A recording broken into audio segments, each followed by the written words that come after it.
সুখবর বন্ধুরা, এখন থেকে কিন্তু ছোট বড় মাঝারি সব চ্যানেল কিন্তু মনিটাইজ পাবে। হ্যাঁ বন্ধুরা, এখন থেকে কিন্তু সব চ্যানেল কিন্তু মনিটাইজ পাবে। ইউটিউব কিন্তু এখন থেকে সব চ্যানেলকে কিন্তু মনিটাইজ দেবে। তো কিভাবে আমরা চ্যানেলটার মধ্যে মনিটাইজ পাবো এবং কিভাবে আমাদের কি করতে হবে, আজকে সব জিনিসগুলো আজকে আলোচনা করব। তো যদি আপনার ইউটিউবে একটা চ্যানেল থাকে এবং আপনি কিভাবে মনিটাইজ পাবেন, এই প্রসেসগুলো সম্পূর্ণ আজকে আলোচনা করব। তো অবশ্যই আজকের ভিডিওটা প্রথম থেকে শেষ পর্যন্ত কন্টিনিউ করবেন। ইউটিউব 2025 সালে কিন্তু অনেক নিয়ম চেঞ্জ করেছে, অনেক কিন্তু পলিসি নিয়ে এসেছে।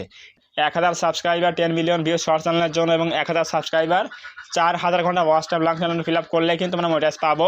কিন্তু পাশাপাশি কিছু নিয়ম রয়েছে, সেগুলো আমাদের জানতে হবে। তো নিয়মগুলো কী কী আজকে আলোচনা করব। তো আমরা এখন যাচ্ছি হচ্ছে আমাদের গুগলে।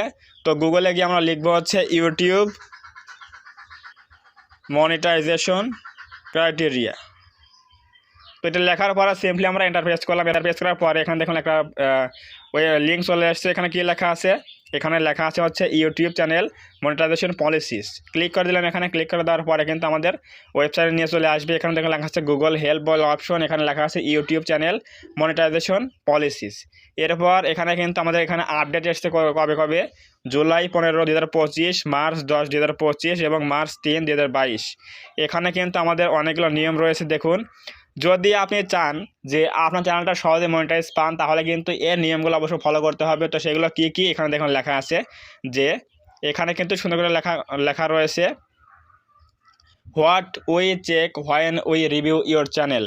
ধরুন যে আপনার চ্যানেলের মধ্যে 1000 সাবস্ক্রাইবার 10 মিলিয়ন ভিউজ শর্ট চ্যানেলের জন্য ফিল আপ হয়ে গেছে এবং 1000 সাবস্ক্রাইবার 4000 ঘন্টা ওয়াচ টাইম ফিল আপ হয়ে গেছে। এখন আপনি চাচ্ছেন যে আমি আমার চ্যানেলটা মনিটাইজের জন্য অ্যাপ্লাই করব। কিন্তু ভাই, এই জন্যই কিন্তু অনেকে ভুল করে থাকে। এই সময় এসে যে ভুলটা কি, তারা চ্যানেলটা রিভিউ না করে কিন্তু মনিটাইজেশন অ্যাপ্লাই করে দেয়, ফলে কিন্তু মনিটাইজ রিজেক্ট করে দেয় যে অনেক প্রবলেম থাকার কারণে। তো প্রবলেমগুলো কী কী দেখুন এখানে লেখা আছে। কি এক নম্বরে লেখা আছে, এখানে এক নম্বর রয়েছে হচ্ছে be your original creation, if you borrow content from someone else you need to change it significantly to make it your own. আপনাকে এখানে কিন্তু অবশ্যই আপনার ভিডিওগুলো নিজস্ব তৈরিকৃত হতে হবে এবং অথেন্টিক হতে হবে। অন্যের কোনো ভিডিও নিয়ে কাজ করা যাবে না, এটা প্রথমে বলে দিয়েছে ইউটিউব। যদি আপনি এরকম ভিডিওতে কাজ করেন যে আপনার ভিডিও দিয়ে আপনি মনিটাইজ করতে চাচ্ছেন, তাহলে অবশ্যই মনিটাইজ পাবেন। নাম্বার 2 রয়েছে হচ্ছে not be mass produce or repetitive content. আপনার ভিডিওটা কিন্তু গণ উৎপাদিত করে কিন্তু হওয়া যাবে না। যেমন আপনার স্টেজ প্রোগ্রাম, ওয়াজ মাহফিল, এগুলো কিন্তু হওয়া যাবে না, তাহলে কিন্তু মনিটাইজ পাবেন না। এরপর রয়েছে হচ্ছে, দেখুন এখানে কী লেখা রয়েছে, our reviewers will check your channel and content against our policy. Since they cannot check every video, our reviewers may focus on your channel. YouTube বলে দিয়েছে যে আপনারা যখন আমাদের কাছে চ্যানেল মনিটাইজের জন্য অ্যাপ্লাই করবেন, তখন কিন্তু আমাদের রিভিউয়ার্সরা যারা চ্যানেলটা রিভিউ করে মনিটাইজ দেয়, তারা চ্যানেলের মধ্যে কী কী দেখে মনিটাইজটা দেয়। তো এখানে কিন্তু প্রথমে রয়েছে হচ্ছে মেইন থিম। তো এই অনেকেই কিন্তু আমরা বুঝি না যে মেইন থিমটা কী। অনেকেই আমরা বুঝি না যে মেইন থিমটা কি। মেইন থিমটা হচ্ছে চ্যানেলের মধ্যে আপনি কোন বিষয়ে কাজ করেন, আপনার ক্যাটাগরি কি, আপনি কোন ক্যাটাগরি নিয়ে ইউটিউবে কাজ করেন, এটা হচ্ছে মেইন থিম। আমি এখানে কী নিয়ে কাজ করি, আমি এখানে কাজ করি হচ্ছে সায়েন্স অ্যান্ড টেকনোলজি ক্যাটাগরিতে। আমার ভিডিও টপিক হচ্ছে নিচ হচ্ছে ইউটিউব টিপস। আপনি কিন্তু এই চ্যানেলের মধ্যে সবগুলো দেখতে পারবেন কিসের ভিডিও, ইউটিউব টিপসের ভিডিও। এটা হচ্ছে মেইন থিম, এটা হচ্ছে মেইন থিম। মেইন থিম বলতে আপনার চ্যানেলের মধ্যে কিন্তু ভিডিওগুলো কোন ক্যাটাগরি বা কোন হিসেবে তৈরি করা হচ্ছে, এটা হচ্ছে ঠিক রাখতে হবে। এটা হচ্ছে মেইন থিম, ঠিক রাখতে হবে। তো এই ইউটিউবে যারা এমপ্লয়িরা রয়েছে, আমরা যখন মনিটাইজেশনে অ্যাপ্লাই করি তখন কিন্তু তারা রিভিউ করে যে চ্যানেলটা আসলে কী নিয়ে কাজ করতেছে, কোন বিষয়ে কাজ করে, এটা কিন্তু খেয়াল করে। তো এটা হচ্ছে মেইন থিম চেক করে প্রথম নাম্বার 1। নাম্বার 2 রয়েছে হচ্ছে মোস্ট ভিউড ভিডিওস। ধরুন আপনার চ্যানেলের মধ্যে একটা ভিডিও সেই ভিউজ চলে এসেছে, মিলিয়ন ভিউজ চলে এসেছে, কিন্তু আপনার ভিডিওটা ওটা ইলিগাল ভিডিও, কোনো কপিরাইট ভিডিও বা অথবা রিউজ করেন ভিডিও, তাহলে কিন্তু আপনি মনিটাইজ পাবেন না। এটাই কিন্তু ইউটিউব টিম চেক করে যে আপনার চ্যানেলের মধ্যে সব থেকে বেশি ভিউজ পাওয়া ভিডিওটা আসলে সমস্যা আছে কি না, আসলে কোনো প্রবলেম আসে কিনা, এটাকে চেক করে। যদি আপনার ওই ভিডিওতে কোনো সমস্যা না থাকে, তাহলে কিন্তু আপনাকে কিন্তু মনিটাইজ দিয়ে দেবে। কিন্তু যদি আপনার ওই মিলিয়ন ভিউজ পাওয়া অথবা লক্ষাধিক ভিউজ পাওয়া ভিডিওটা, যেটা সবচেয়ে বেশি ভিউজ পেয়েছে, ওই ভিডিওটা যদি দেখা যায় যে কোনো প্রকার সমস্যা আছে, মিসলিডিং, মেটাডাটা অথবা রিউজ কন্টেন্ট অথবা কপিরাইট যদি থাকে, তাহলে কিন্তু আপনাকে মনিটাইজ দেবে না। সো এটা হচ্ছে নাম্বার 2, যে মোস্ট ভিউড ভিডিওস কিন্তু অবশ্যই ইউটিউব টিম কিন্তু চেক করে মনিটাইজ দেবে। এরপর রয়েছে হচ্ছে নিউয়েস্ট ভিডিও। ধরুন যে আপনি আজকে চ্যানেলের জন্য মনিটাইজটা অ্যাপ্লাই করলেন, তাহলে অ্যাপ্লাই করার পরে কিন্তু 7 দিনকে 5 দিন সময় লাগে মনিটাইজ অন হতে। তো এই 5 দিনকে 7 দিন যে আপনি ভিডিও আপলোড করবেন, এই নিউ ভিডিওগুলো আপনার পূর্বের যে ভিডিওগুলো রয়েছে ওগুলোর সাথে ম্যাচ করে কিনা, একই ক্যাটাগরি হয় কিনা বা একই টপিকের উপর হয় কিনা, এগুলো কিন্তু দেখে কিন্তু মনিটাইজ দেবে। অবশ্যই কিন্তু আপনার আগের ভিডিও এবং এখনকার ভিডিও কিন্তু অবশ্যই সেম হতে হবে। সেম বলতে নিচটা কিন্তু এক হতে হবে। আপনি আগে দিয়েছেন হচ্ছে অ্যান্ড্রয়েড টিপস সম্পর্কে, এখন দিচ্ছেন হচ্ছে ব্লগ ভিডিও, গেমিং ভিডিও, তাহলে কিন্তু হবে না। ক্যাটাগরি কিন্তু সেম রাখতে হবে। এটা হচ্ছে আমাদের নিউয়েস্ট ভিডিও কিন্তু সেম রাখতে হবে, আগের ভিডিও এবং বর্তমান ভিডিও কিন্তু সেম রাখতে হবে। এটা হচ্ছে 3 নম্বর পয়েন্ট। নাম্বার 4 রয়েছে হচ্ছে biggest proportion of watch time. Biggest proportion of watch time বলতে কী বোঝাচ্ছে? আমার এখানে অনেক গরম ভাই, এখানে ফ্যান নেই তো এই জন্য একটু গরম লাগতেছে। তো 4 নাম্বার কী বলেছে? নাম্বার বলেছে হচ্ছে biggest proportion of watch time হচ্ছে আপনি আপনার চ্যানেলের মধ্যে যে 4000 ঘন্টা ওয়াচ টাইমটা ফিল আপ করেছেন, 4000 ঘন্টা ওয়াচ টাইমটা আপনি কীভাবে গেইন করেছেন? ইলিগাল ওয়েতে, নাকি আপনি থার্ড পার্টি কোনো ওয়েবসাইটে কিনেছেন, নাকি আপনার কোনো ভিডিও থেকে লিগালি এগুলো গেইন করেছেন, নাকি আপনার কোনো ভিডিও থেকে আপনি এই ওয়াচ টাইমগুলো লিগালভাবে গেইন করেছেন? এটা কিন্তু অবশ্যই ইউটিউব টিম কিন্তু অবশ্যই চেক করবে। তো 4 নম্বর কী বললাম? Biggest proportion of watch time. আপনার কোন ভিডিও থেকে বেশি ওয়াচ টাইম পেয়েছেন, আপনার 4,500 ঘন্টা ওয়াচ টাইম ফিল আপ হয়েছে কোন ওয়ে থেকে, লিগাল ওয়ে নাকি ইলিগাল ওয়ে, এগুলো কিন্তু অবশ্যই ইউটিউব টিম কিন্তু চেক করে কিন্তু মনিটাইজ দেবে। এরপর রয়েছে হচ্ছে video metadata including title, thumbnail and description. আপনার ম্যাক্সিমাম যে ভিডিও রয়েছে, newest video, most viewed video, যে ভিডিওগুলো বেশি ভিউজ পেয়েছে ওই ভিডিওতে অবশ্যই কিন্তু কী দেখবে? মেটাডাটা কিন্তু দেখবে অবশ্যই। সেগুলো কি? টাইটেল, থাম্বনেল এবং ডেসক্রিপশন কিন্তু অবশ্যই দেখবে যে আপনার ভিডিওর সাথে এগুলো ম্যাচ করে কি না। আপনি ভিডিও তৈরি করছেন হচ্ছে ইউটিউব টিপস সম্পর্কে, কিন্তু আপনার টাইটেল, থাম্বনেল দিয়েছেন হচ্ছে কী সম্পর্কে? ব্লগ ভিডিও, গেমিং ভিডিও সম্পর্কে লিখে দিয়েছেন, তাহলে কিন্তু আপনার এগুলো হবে না। এগুলো কিন্তু হবে কি? মিসলিডিং হবে, এই জন্য কিন্তু মনিটাইজ দেবে না। সো অবশ্যই আপনার ভিডিও এবং এসিও পার্ট কিন্তু অবশ্যই সেম থাকতে হবে, তাহলে আপনার চ্যানেলটা কিন্তু মনিটাইজ পাবে। এরপর ফাইনালি রয়েছে হচ্ছে কি? 6 নম্বরে হচ্ছে চ্যানেলস অ্যাবাউট সেকশন। আমরা জানি যে প্রত্যেকটা চ্যানেলের মধ্যে কিন্তু রয়েছে অ্যাবাউট সেকশন, তো সেই জায়গা কিন্তু ফাঁকা রাখা যাবে না।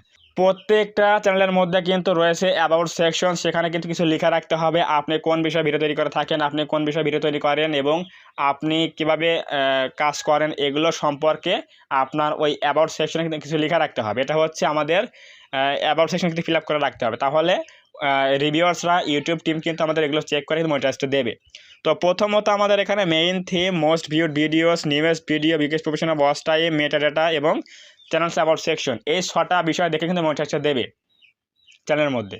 যদি এগুলো ঠিক থাকে তাহলে কিন্তু আপনি 1 দিন কি 2 দিনের মধ্যে কিন্তু মনিটাইজটা পেয়ে যাবেন, অন করে দেবে ইউটিউব টিম। কিন্তু এখন প্রশ্ন হচ্ছে, আমরা যারা দেখা যায় যে অন্যের ভিডিও নিয়ে কাজ করি এবং আপনারা অনেকেই শর্টস নিয়ে কাজ করে, গ্রিন স্ক্রিন ব্যবহার করে থাকেন, এগুলো মনিটাইজ পাবেন কি না? অবশ্যই মনিটাইজ পাবেন, কিন্তু এগুলো ফেয়ার ইউজ করতে হবে। ইউটিউবে কিছু নিয়ম রয়েছে, সেগুলো হচ্ছে ইউটিউব ফেয়ার ইউজ পলিসি। আপনি যদি অন্যের ভিডিও নিয়েও কাজ করেন তাহলে কিন্তু মনিটাইজটা পাবেন। ধরুন আপনি আপনার চ্যানেলের মধ্যে অন্যের কারো ভিডিও আপলোড করলেন কোনো প্রকার এডিট ছাড়া, তাহলে কিন্তু আপনার ওই ভিডিওতে রিইউজ কন্টেন্ট আসতে পারে এবং ওই ভিডিওর মালিক কিন্তু আপনাকে কপিরাইট দিতে পারে। সো অবশ্যই এই ভিডিও আপনাকে এমনভাবে এডিট করতে হবে যাতে ইউটিউব ম্যাচ করতে না পারে যে ওই ভিডিও এবং এই ভিডিও সেম। আপনি কারো ভিডিও যখন ইউজ করবেন, ওই ভিডিওটা এমনভাবে এডিট করতে হবে যাতে ইউটিউব বুঝতেই না পারে যে এটা ওই ভিডিওর সাথে এই ভিডিও সেম ভিডিও। এর সাথে কিছু আপনাকে ভয়েস অ্যাড করতে হবে, আপনার কণ্ঠস্বর দিতে হবে, আপনার ফেস অ্যাড করতে হবে এবং ওই ভিডিওটা একটু স্পিড কমাতে হবে, এডিট করতে হবে, কাট সাট করতে হবে এবং একটু কালার গ্রেডিং করতে হবে। তাহলে কি হবে? ওই ভিডিওটা আপনার ভয়েস থাকার ফলে, ফেস থাকার ফলে আপনি যে ভিডিওটা তৈরি করলেন, নতুন একটা কিছু তৈরি করলেন, এটা কিন্তু আগের ভিডিও থেকে কিন্তু ভিন্ন হয়ে গেল। এভাবেই কিন্তু আপনি অন্যের ভিডিওটা নিয়ে এসে এডিট করে আপনার ভয়েস, ফেস অ্যাড করে দিয়ে কিছু কালার চেঞ্জ করে, স্পিড কমিয়ে, কাটছাট করে আপনি কিন্তু খুব সহজেই অন্যের ভিডিও কিন্তু ইউজ করতে পারেন। এটা হচ্ছে ইউটিউবে ফেয়ার ইউজ পলিসি। কিন্তু আমরা অনেকেই বুঝি না যে অন্যের ভিডিও নিয়ে কাজ করলে কী কী সমস্যা হতে পারে যদি আপনি এই এডিটগুলো না করেন। অবশ্যই আপনাকে অন্যের ভিডিও নিয়ে কাজ করলে কিন্তু এগুলো একটু কষ্ট করতেই হবে। সেগুলো কি? এডিট করতে হবে, নিজের ভয়েস দিতে হবে, ফেস দিতে হবে এবং কিছু চেঞ্জ করতে হবে। তাহলে ইউটিউব কিন্তু আপনি যে ভিডিওটা ডাউনলোড করেছেন অন্যের চ্যানেল থেকে, ওই ভিডিও এবং আপনি যে এখন এডিট করলেন এই ভিডিও কিন্তু ম্যাচ করতে পারবে না। ফলে এই ভিডিওটা আপনার বলে গণ্য হবে। এটা হচ্ছে ইউটিউবে ফেয়ার ইউজ পলিসি। তো মূল কথা হচ্ছে, আপনি যার ভিডিও ইউজ করেন না কেন, অন্যের ভিডিও ইউজ করবেন, কিন্তু ওই ভিডিওটা ডাউনলোড করার পরে এমনভাবে এডিট করতে হবে যাতে আপনার এই ভিডিওটা আপনার বলেই সবাই জানতে পারে এবং ইউটিউবে বুঝতে পারবে যে এই ভিডিওতে কিছু অ্যাড করা হয়েছে, কিছু চেঞ্জ করা হয়েছে, ফলে এই ভিডিওটা এবং আগের ভিডিওটা সেম নয়। ফলে কিন্তু আপনি এই ভিডিও দিয়ে কিন্তু ইনকাম করতে পারবেন মনিটাইজ করার মাধ্যমে। এবং যারা শর্টস ভিডিও ইউজ করে থাকেন, শর্টস ভিডিও অন্যের শর্টস ভিডিওতে আপনি ইউজ করতে পারবেন খুব সহজে, কিন্তু সেগুলোতে আপনাকে ভয়েস দিতে হবে, কমেন্ট্রি করতে হবে এবং নিজের ফেস অ্যাড করতে হবে। তাহলে আপনাকে কোনো প্রকার সমস্যা পড়তে হবে না। আপনি অন্যের ভিডিও যত খুশি ইচ্ছে কিন্তু ব্যবহার করতে পারবেন, ইনকাম করতে পারবেন, কিন্তু ওই ভিডিওগুলো নিয়ে এসে আপনাকে কী করতে হবে, নিজস্ব ভয়েস দিতে হবে এবং নিজস্ব কন্ঠস্বর রাখতে হবে এবং ওই ভিডিওটা ভলিউম কমে দিতে হবে হালকা করে এবং কিছু কালার চেঞ্জ করতে হবে এবং ফেস অ্যাড করতে হবে। তাহলে কিন্তু আপনার ওই ভিডিওগুলো আপনার বলে গণ্য হবে। ইউটিউব কিন্তু কোনো প্রকার সমস্যা করবে না, কপিরাইট দেবে না এবং অন্যরাও কিন্তু স্ট্রাইক দিতে পারবে না। এটা হচ্ছে মূল কথা। আপনি অন্যের ভিডিও ইউজ করতে পারবেন খুব সহজেই, কিন্তু সেটা হচ্ছে ফেয়ার ইউজ পলিসির মাধ্যমে। এটা হচ্ছে মূল কথা। তো আজকের এই ভিডিওতে এটাই আলোচনার বিষয় ছিল যে একটা ছোট বড় অথবা মাঝারি চ্যানেলগুলো কীভাবে আমরা মনিটাইজ করবো খুব সহজে, সেগুলো হচ্ছে এই 6টা বিষয় কিন্তু অবশ্যই ফিল আপ করতে হবে। পাশাপাশি আপনাকে অন্যের ভিডিও নিয়ে কাজ করলে কিন্তু অবশ্যই আপনাকে ভয়েস অ্যাড করতে হবে, ফেস অ্যাড করতে হবে এবং ওই ভিডিওটা কিছু চেঞ্জ করতে হবে এডিটিং করে, কালার অথবা স্পিড কাটসাট করে চেঞ্জ করতে হবে। তাহলে আপনার ওই ভিডিওগুলো কখনোই রিইউজ আসবে না, কপিরাইটও আসবে না, কোনো সমস্যা হবে না। সো অবশ্যই বুঝে গেলেন যে আজকের এই ভিডিওটা কী সম্পর্কে বলা ছিল বা কী আলোচনা বিষয় ছিল। তো যদি আজকের এই ভিডিও থেকে আপনার একটু হলেও কিছু ভালো লাগে থাকে বা কিছু উপকার এসে থাকে, তাহলে অবশ্যই আজকের এই ভিডিওতে একটা লাইক করে দেবেন, কমেন্টে বলবেন আজকের এই ভিডিও কেমন হয়েছে। এবং আপনি যদি আমাদের চ্যানেলের মধ্যে প্রথমবার এসে থাকেন তাহলে অবশ্যই এই চ্যানেলটা সাবস্ক্রাইব করে দিয়ে আমাদের পরিবার সদস্য হয়ে যাবেন, যাতে করে নেক্সট টাইম আমি এরকম হেল্পফুল ভিডিও আপলোড করলে আপনারা সহজে পেতে পারেন। কারণ আমি কিন্তু এই চ্যানেলের মধ্যে প্রতিদিন কিন্তু সন্ধ্যা 7টার সময় কী করি, ভিডিও কিন্তু আপলোড দেই ইউটিউব টিপস সম্পর্কে। সো যারা এখানে ইউটিউবার রয়েছেন তারা কিন্তু অবশ্যই এখান থেকে অনেক সুবিধা পাবেন, আমার এই চ্যানেল থেকে অনেক কিন্তু ভিডিও পাবেন, সেগুলো হচ্ছে ইউটিউব টিপসের ভিডিও। সো অবশ্যই আজকের এই ভিডিওতে লাইক করে দিয়ে আমাদের পাশে থাকবেন। তো ধন্যবাদ সবাইকে, দেখা হবে আগামীকাল কোনো নতুন হেল্পফুল এবং ইনফরমেটিভ ভিডিওতে।